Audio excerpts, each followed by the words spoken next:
You think I'm trying to scam you?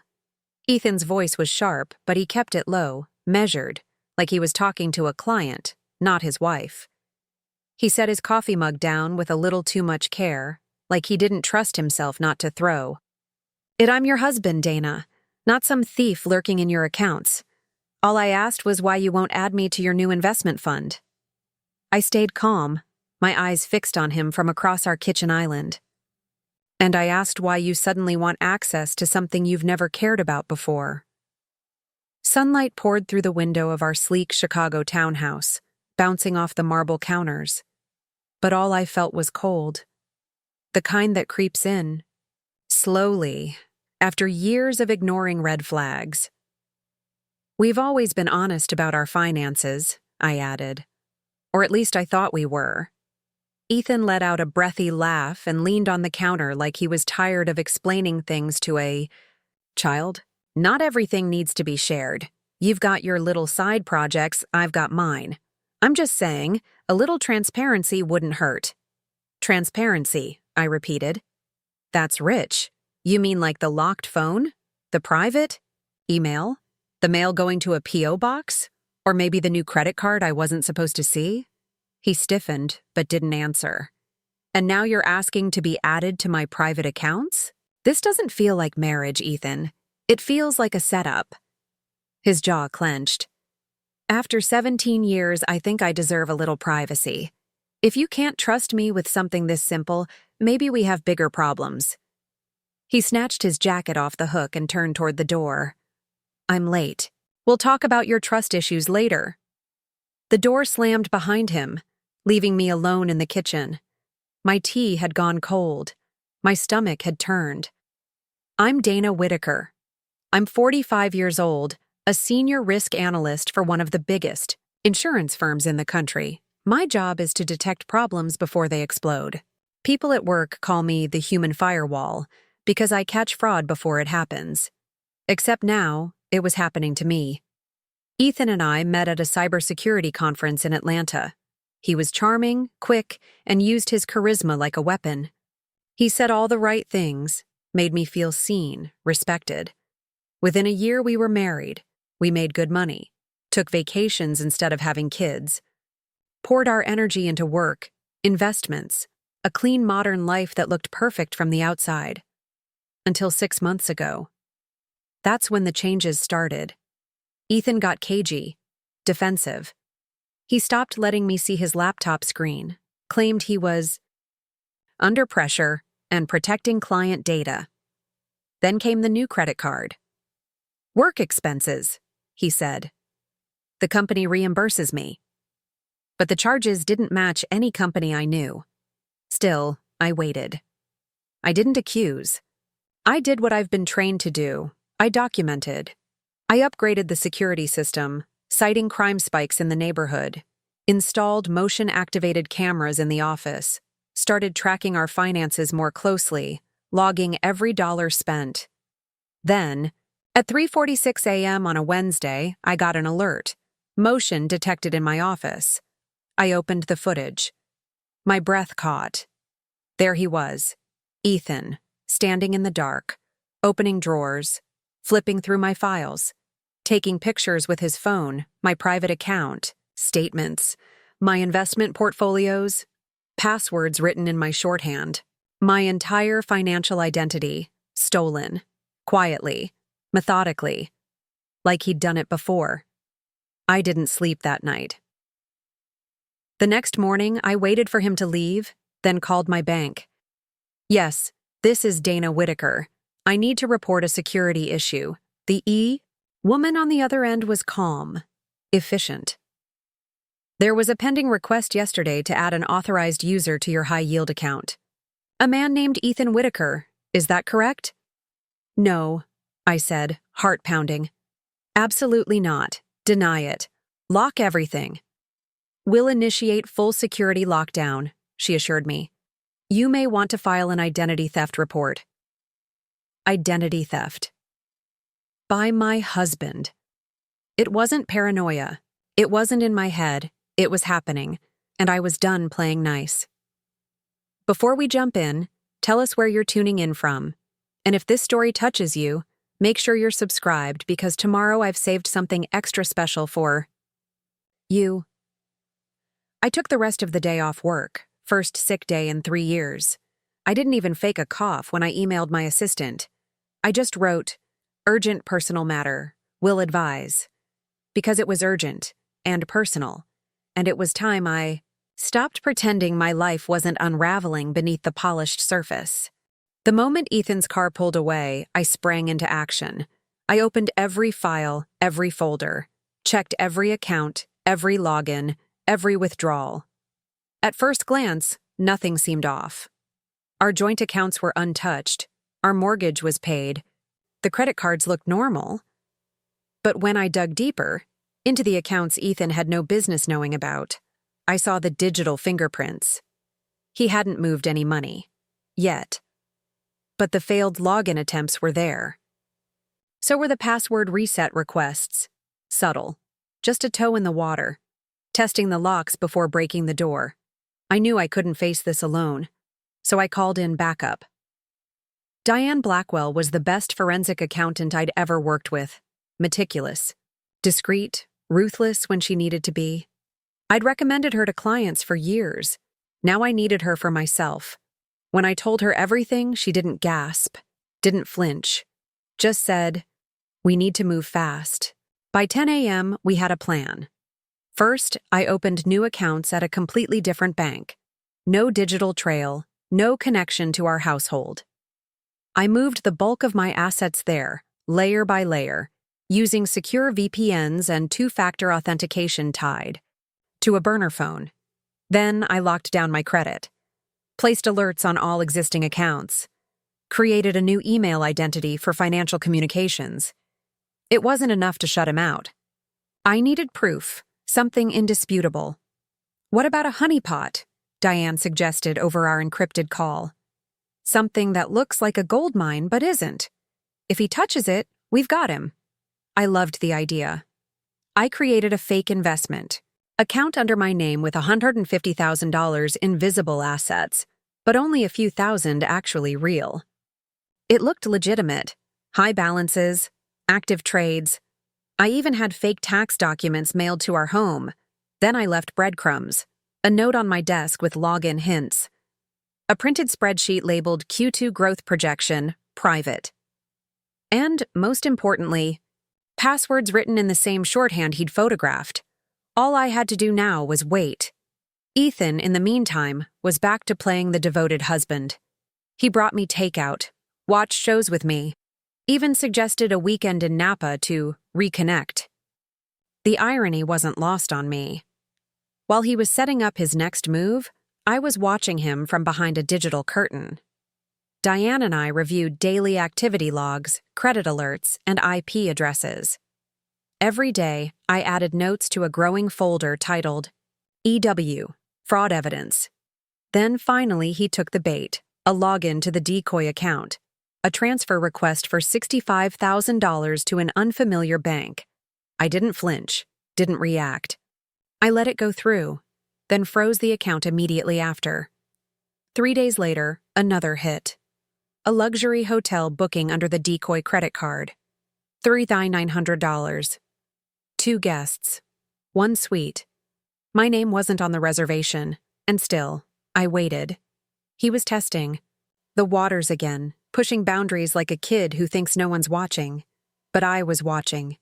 And I wasn't alone. Diane had looped in a contact of hers, Jonathan Reed, a legal advisor who specialized in financial betrayal and marital asset protection. He reviewed my evidence, nodded slowly, then said, "We're building a case. Don't stop documenting." So I didn't. Every charge, every login, every lie he told me over dinner, I tracked them all. Then the floodgates opened. Over the next 10 days, the decoy account was hit repeatedly. Boutique shopping sprees, first-class airfare, electronics, spa packages, jewelry. The total reached nearly $80,000 in charges. He thought he'd gotten access to my fortune. What he didn't know was that I had a second camera hidden in the hallway vent, one he hadn't noticed during his late-night heist. Footage from 2 nights ago showed him scrolling through my files, muttering numbers to himself, transferring money with a satisfied little smirk on his face. He was so comfortable lying to me now, he'd stopped trying to hide it.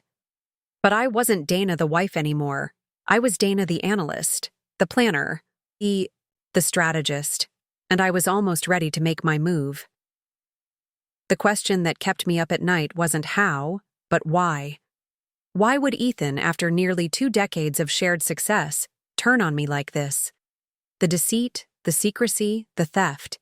It wasn't just opportunistic, it was deliberate. And it had escalated too quickly, too confidently. Something was driving him.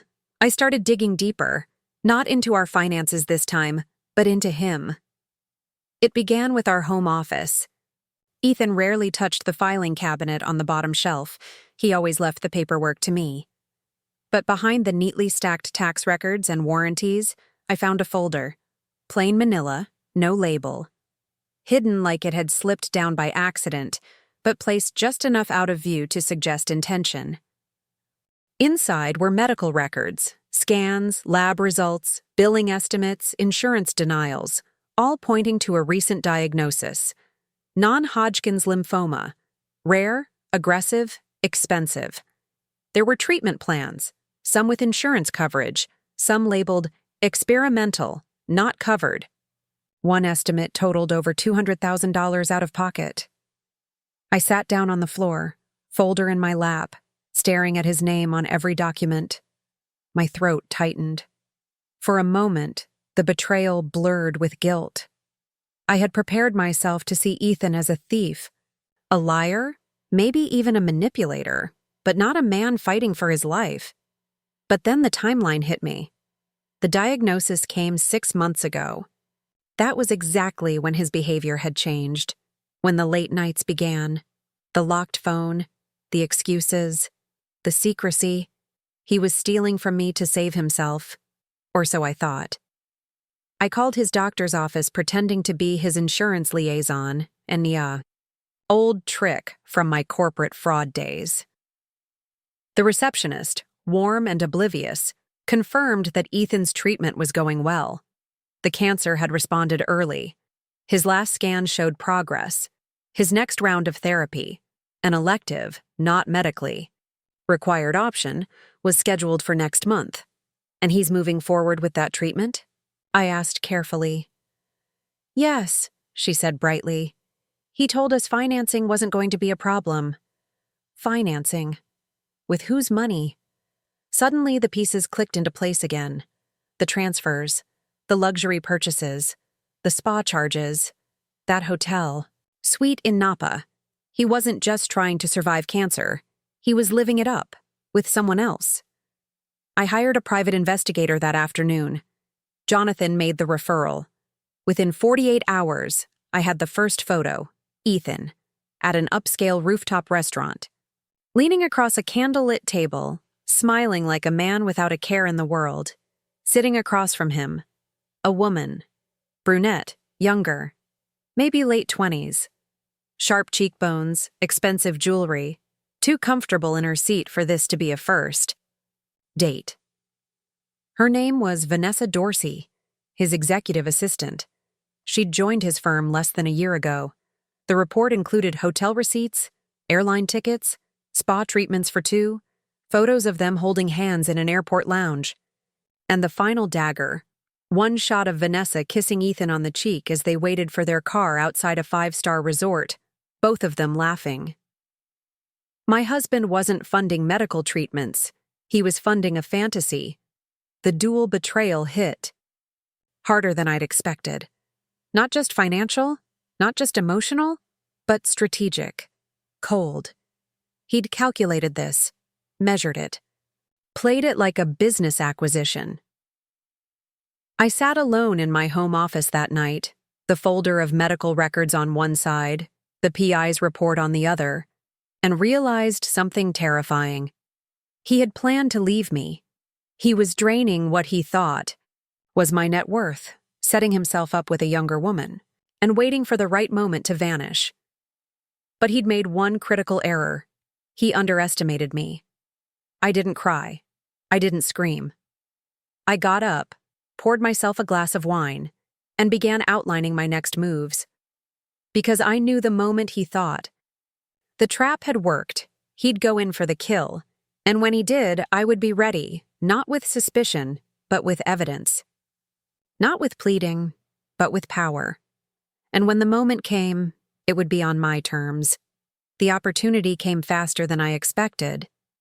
It was a Tuesday. I'd kept up the act, kissed Ethan goodbye, mentioned a non-existent client meeting, and drove off at 8:15 a.m., just like always. But instead of heading downtown, I circled back, parked 2 blocks away, and waited. At 10:42 a.m., I received the alert, a transaction attempt using the decoy credit card, $8,900 at a luxury electronics store 15 minutes from our house. The charge went through. He wasn't hiding it anymore. He thought he'd won. I texted Jonathan and Diane. It's time. Then I drove home, calm and steady, heart beating like war drums under my ribcage. I parked in the garage and stepped inside through the back, silent. The house was still. I didn't hear him yet, but I knew he was close. I placed the folder, thick, with documents, photos, receipts, on the coffee table. I sat down and waited. At 2:07 p.m., the front door opened. Ethan walked in, arms full of bags, humming to himself. The kind of tune men hum when they believe the world is bending in their favor. He didn't even notice me at first. He set the bags down, pulled out a box, something sleek and expensive, and smiled like a kid on Christmas morning. "Successful shopping trip?" I asked, my voice even. He jumped, startled, almost dropping the box. "Dana, what are you doing home?" I nodded at the bags. "Looks like you had a full day?" He blinked, recovering quickly. "Yeah, just picking up some things for the office. Some upgrades." "With my money?" His mouth opened, then shut. His expression flickered, confusion, calculation, and then a flash of anger. "I used my own cards." "No," I said softly. "You used the decoy account I created after I caught you taking photos of my financial files at 3:46 a.m. 3 weeks ago. The same account you've been bleeding dry for weeks." His skin went pale. "I don't know what you're talking about. I leaned forward. "You do, and it's all there." I pointed at the folder. Bank statements, security footage, password logs, the hotel receipts, Vanessa's name on the guest lists, the plane tickets, the jewelry, everything. He didn't reach for the folder. He didn't sit down. He just stood there, caught between flight and fury. "You spied on me?" he asked, incredulous. "I protected myself," I said, "from the man who stole $150,000 from me while smiling across the dinner table." His jaw worked. Then he scoffed. "You set me up." "No," I replied. "You walked right into it. I just documented the fall." For a moment, silence. Then something shifted in him. His shoulders lowered, his face relaxed, and a strange, almost amused smile curled at his lips. "Well," he said, "I guess that makes things easier." I raised an eyebrow. "Easier?" "The divorce," he said casually. "Vanessa and I have been discussing it anyway. This just speeds things up." I stared at him, stunned not by the confession, but by the casual cruelty of it. He didn't even bother pretending he was sorry. "You planned this," I said. He didn't deny it. "I tolerated years of your obsessive planning and spreadsheets and locked cabinets," he said, bitter now. "Do you know how suffocating that was? Vanessa, she makes me feel alive, like I'm not being audited every time I breathe." I let him speak. Let him ramble. Because every word was being recorded by the upgraded home security system he never noticed. When he finally stopped, I stood, walked to the bookshelf, and slid open the hidden panel. Behind it, a wall safe. I pulled out another folder, thinner, sharper.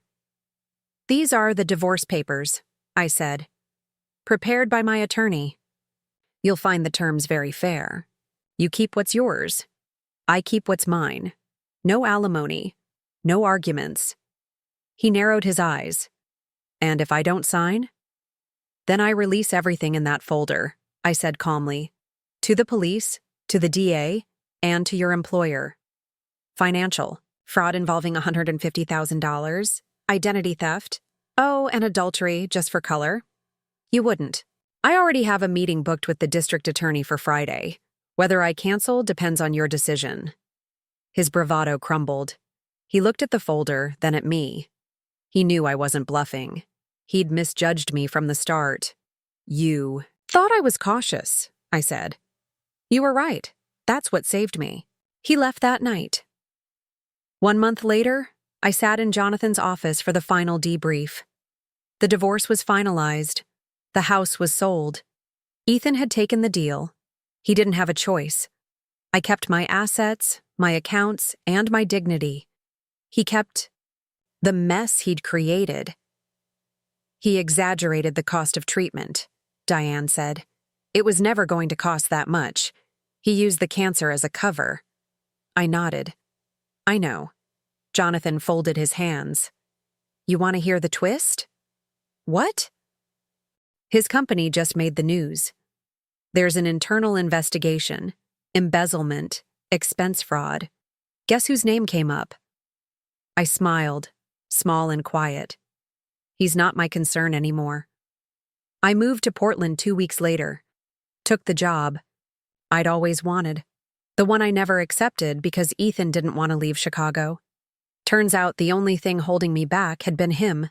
And now I sleep well.